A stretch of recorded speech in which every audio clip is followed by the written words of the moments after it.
I tried to convince my mom that I hadn't stayed up all night, but then she told me that she heard me clapping along to the Friends theme song every 20 minutes.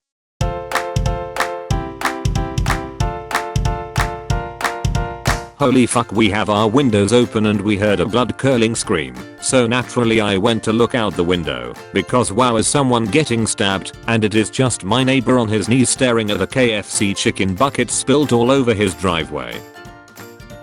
One time we got a new kid in 5th grade, and he walks right in and sticks his hand under the stapler and staples his hand, and just looks at the teacher and goes, "I'm going to the nurse," and leaves.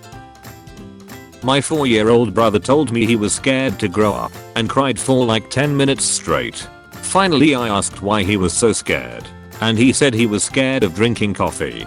Coffee. My sister went to go see Unfriended in theaters. And there was a scene where the girl creepily asked, "Who is it?" and a dude in the audience yelled, "These nuts," and everyone broke out in laughter while a girl was being murdered on screen.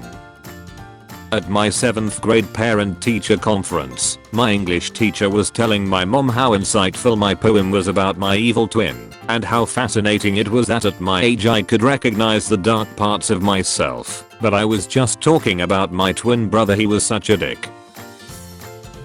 One time my teacher gave me an F on a paper and wrote "see me after school" on it, and I was stressing all day about it, but when I went later to ask her what was wrong with it, she changed the F to an A and said, "You were pissing me off this week, I wanted you to suffer for a few hours," and I didn't trust her for the rest of the year.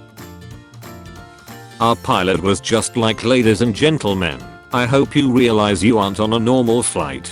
And his tone was all serious and everyone just paused, and I started having a panic attack thinking it was a terrorist attack or something, and then he casually goes, "We now have 100-calorie Oreo snack packs to offer you."